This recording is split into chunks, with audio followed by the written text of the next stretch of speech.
High West swapped 16-year rye for 2-year house stock after Constellation takeover. Same price, half the soul. This ranking of 11 rocks whiskeys calls out the bait and switch. Double rye at 7 still slaps harder than your hype bottles. Enjoyed the video. Smash that like button and sub so you never miss a drop. 11. Powers Gold Label. All Irish whiskey under $25 tastes the same, and Powers proves this at $22. Pernod Ricard's Irish Distillers makes this at Middleton. Triple distilled column grain whiskey, 80% plus, with minimal pot still, 15-20%, aged 3 to 4 years, chill filtered to 40% ABV, removing any texture. Bartenders told VinePair it's Rail Irish for approachable profile. Code for inoffensive enough, nobody complains. Reddit endlessly debates Powers versus Jameson, missing the point. Both are industrial products optimized for global consistency, not craft. Thin, 1. 9 centipoise viscosity, honey, vanilla, light apple, 30-second finish. At Rocks, there's nothing to open, designed to disappear inoffensively. Ranked 11 because despite being drinkable rail whiskey, zero personality makes it worst among hidden gems that at least try something interesting. 10. Crown Royal Northern Harvest Rye. Jim Murray's 2016 Whiskey Bible named this World Whiskey of the Year, and purists lost their minds, claiming he lost his palate.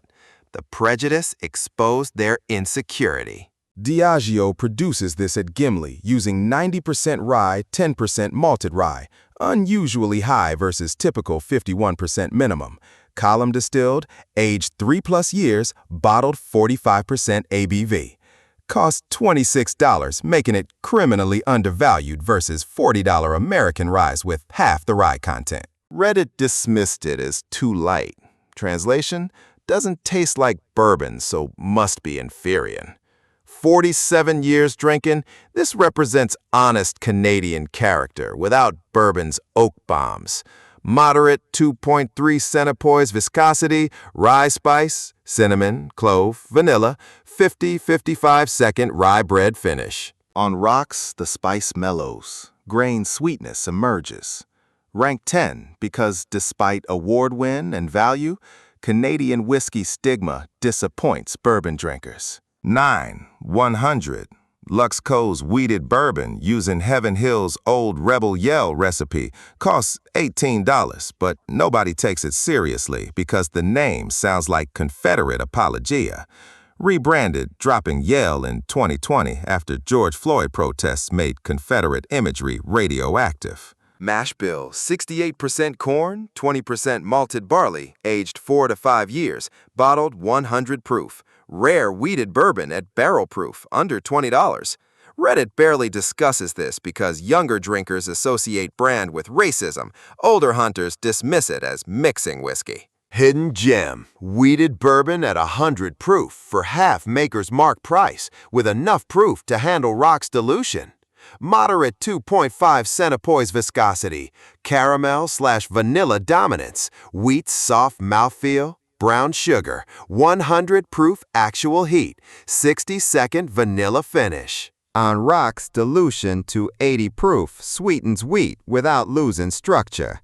Ranked 9 because despite excellent value and solid liquid, brand stigma keeps it hidden from bourbon enthusiasts who enjoy it. 8. Coffee grain. Nikka produces this at Miyagi-kyo using continuous coffee stills from 1963.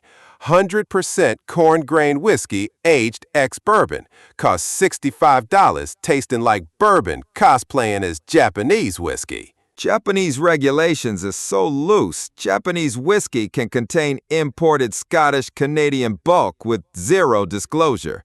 But Nikka is legitimate distiller. Reddit exploded. Doesn't taste right. Thin and oily. Prioritizes lack of flaws over character. Translation: clean, industrial grain whiskey without bourbon's aggressive oak.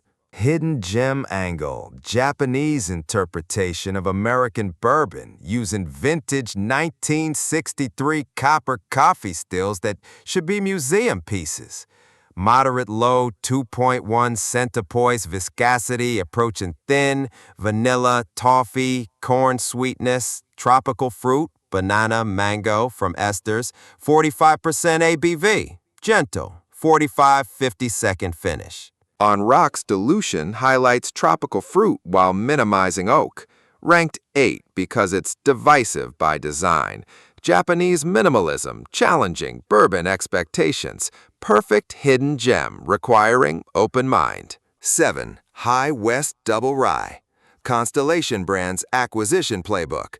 Buy craft distillery for reputation. Replace expensive sourced whiskey with cheap house distillate. Maintain pricing. Hope consumers don't notice. High West launched 2006, blending 2-year MGP with 16-year Barton Rye, creating complex $40 bottle.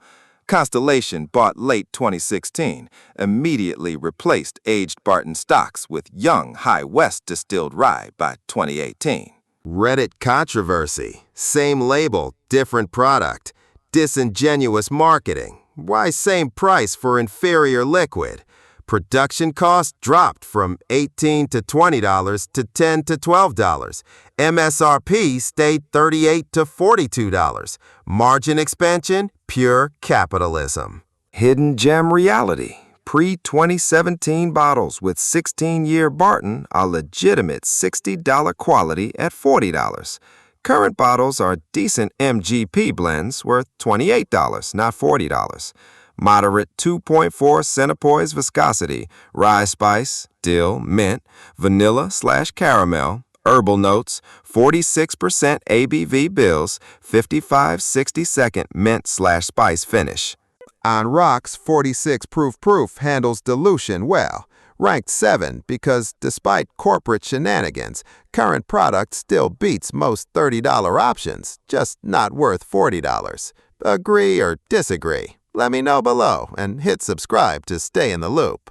6. Bushmills Black Bush, most politically controversial whiskey in history. Ordering this in wrong Boston bar could start fistfight because Irish Americans think it's Protestant whiskey supporting British occupation. Founded 1608 in County Antrim, Northern Ireland, UK territory, versus Jameson in Cork, Republic of Ireland. Diaspora turned geography into religious war. False narrative. Bushmills hired only Protestants became urban legend despite Fair Employment Commission clearing them. Bartender Jeffrey Morgenthau documented absurdity. Irish people in both countries drink both brands without politics, but Irish Americans 3,000 miles away boycott based on myths. Hidden Gem Reality. Black Bush uses 80% single malt aged in Oloroso sherry casks with 20% grain, creating rich, fruity character at $28 comparing with $45 plus single malts. Most blends use 30 to 40% malt maximum and skip expensive sherry aging. Proximo Spirits, Mexico's Cuervo company, bought from Diageo 2014 for $408 million. Not even British-owned anymore. Moderate high 2.6 centipoise viscosity, sherry dominance, dried fruit, raisin, fig, honey, malt, vanilla, 60-65 second fruit finish. On Rocks, sherry opens magnificently, bringing out Christmas cake spices. Ranked 6 because despite exceptional liquid and value, political baggage keeps Irish-American market away. 5. Redbreast 12 Cask Strength. Irish Distillers produces this at $65, and nerds dismiss as overpriced Irish without tasting. Their loss. Single pot still whiskey, malted and unmalted barley, aged 12 plus years in ex-bourbon and ex-sherry, bottled cask strength 57-58% ABV, no chill filtration, no color added. Hidden Gem Controversy. Regular Redbreast 12 at 40% costs $55. Cask strength at 58% costs $65. Only $10 more for 18% more alcohol and no dilution. Yet casual buyers choose 40% because smoother. Jim Murray's Whiskey Bible rates this 94-96 points, calling it one of finest pot still whiskeys, but Americans ignore Irish for bourbon allocation hunting. Production costs $25-30, MSRP $65, represents fair 120% markup, unlike bourbon's 400% on allocated bottles. High 3. 1 centipoise viscosity from cask strength and no filtration, massive sherry influence, Christmas cake, dried fruit, spice, pot still oils create coating mouthfeel, 57-58% ABV, aggressive neat, 90+ second finish evolving through fruit/spice/oak. On rocks transforms. Dilution to 45% opens sherry complexity while retaining oily texture, becomes dangerously drinkable. Ranked 5 because technically superior to everything below, but Irish whiskey stigma and cask strength intimidation keep it hidden. 4. Single malt. Indian single malt aged in tropical climate, achieving 10-15% annual angel share versus Scotland's 2%, creating accelerated maturation at $45, competing with 12-year Scotch. Paul John Distillery, Goa, produces Kaval using Indian 6-row barley, copper pot stills, matured ex-bourbon in 30 degrees C plus tropical heat, creating wood interaction 3 to 4 times faster than Scotland. Controversy. Purists claim real whiskey requires cold climate aging, dismissing Indian as rushed, despite blind tastings rating Paul John alongside Highland Park and Talisker. Jim Murray awarded Paul John Bold 94 points multiple years, but American market barely stocks Indian whiskey because consumers associate Indian with curry, not craft spirits. Kaval aged 5 to 7 years, 46% ABV, natural color, non-chill filtered, rare transparency this price, moderate high too. 7 centipoise viscosity, tropical fruit dominance, mango, papaya, banana, vanilla coconut from bourbon casks amplified by heat, honey, oak spice from accelerated extraction, 65-70 second fruit oak finish. On rocks, tropical character explodes. Dilution brings out fruit salad complexity Scottish malts can't replicate. Ranked 4 because it represents whiskey's future, tropical maturation, transparent production, fair pricing, while Western markets ignore it due to geographic prejudice. 3. Savage and Kook Burning Chair. Dave Finney bought Mare Island Naval Shipyard in Vallejo, California, converted to distillery, ages bourbon in ex-wine barrels from TTB regulations allow bourbon finished in wine casks, but purists claim not real bourbon, despite meeting all legal requirements. Burning chair refers to electric chair at San Quentin, visible from Mare Island, aged 5+ years, new charred oak, then finished 6 to 12 months in Finney's Napa Cabernet barrels. Bartenders told VinePair this is most underrated whiskey 2025. Savage and Cook pushes boundaries. Wine barrel finishing creates unique profile bourbon nerds hate, but civilians love. Reddit barely discusses because California craft, geographic snobbery, with wine influence, purity, gatekeeping, at premium price. Hidden gem, legitimate 5+ year bourbon with Napa Cab influence at $55, when similar Kentucky age statements cost $60 to $80. High 2. 9 centipoise viscosity from Barrel Proof 100-105, caramel vanilla bourbon base, dark fruit from Cabernet, blackberry, plum, grape tannins, oak spice, chocolate, 50-52.5% ABV, 75 to 85 second finish with wine tannins and bourbon sweetness competing. On rocks designed to shine, dilution integrates wine and bourbon elements, creating cocktail-like complexity in glass. Ranked 3 because it challenges bourbon orthodoxy while delivering superior liquid, but geographic and finishing prejudice keep it genuinely hidden. 2. Teeling Small Batch. Teeling broke Irish distillers Pernod Ricard monopoly, opening 2015 as first new Dublin distillery in 125 years, and Pernod hates them for it. Jack Teeling sold family's Cooley distillery to Beam 2011 for $95 million. Used that money building Teeling, creating genuine competition in Irish whiskey controlled 95% by Pernod. Controversy. Teeling Small Batch uses grain/malt aged ex-bourbon, then finished in ex-rum casks, Central American rum, creating not real Irish whiskey criticism from purists, despite legal compliance. Cost $32 cheaper than Redbreast 12, $55, while offering innovation Redbreast can't match because Pernod scale requires conservative consistency. Vine pair bartenders, Teeling Small Batch pushes Irish whiskey forward. Hidden gem, rum cask finishing adds tropical sweetness and spice Irish whiskey's traditional profile lacks, creating a gateway for bourbon drinkers who find Irish too light. Aged 5 to 7 years bourbon casks, finished 6 to 12 months rum casks, 46% ABV, no chill filtration, moderate too. 6 centipoise viscosity, rum influence prominent, molasses, brown sugar, banana, light spice, tropical fruit, 65-second rum sweetness finish. On rocks, rum character blooms. Dilution brings out sugarcane sweetness and island spice, making this dangerously sessionable. Ranked 2 because it represents actual innovation in category dominated by corporate conservatism, and rum finishing creates controversy, generating viral debate. Like, sub, and drop a comment if you're vibing with the content.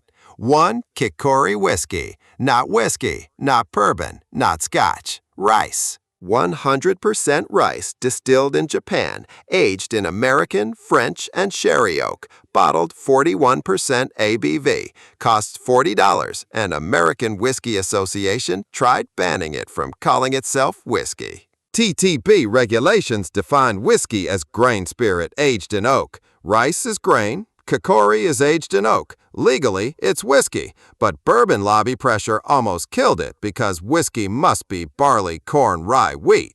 And so Woods founded Kikori 2015, sourcing rice shochu base from Japan, aging in American oak, French oak, and sherry casks 3+ years, creating something defying every whiskey category while technically being whiskey. Hidden Gem Revolution. This proves whiskey doesn't need barley's funk, corn sweetness, or rye spice. Rice's clean, neutral base lets wood and time create complexity purists claim impossible. Bartenders at high-end cocktail bars discovered Kikori makes superior highballs and old-fashions because rice base doesn't fight mixers like bourbon's corn sweetness or scotch's peat does. Reddit doesn't discuss this because whiskey forums gatekeep hard. If not bourbon, scotch, or rye, or Irish, they dismiss as not real whiskey, despite legal definition. Price point $40 undercuts premium bourbon while offering actual innovation, not another Buffalo Trace clone. Yet nobody knows it exists because liquor stores stuck in Asian spirits, not whiskey section. Like 2. 0 centipoise viscosity. Clean rice base provides blank canvas. French oak contributes floral notes. Sherry adds dried fruit. American oak gives vanilla. 41% ABV gentle. 55-60-second wood and rice grain balance, creating ethereal quality. On rocks, this transcends. Dilution reveals whiskey's essence is wood plus time plus patience, not which grain corporate marketing told you matters.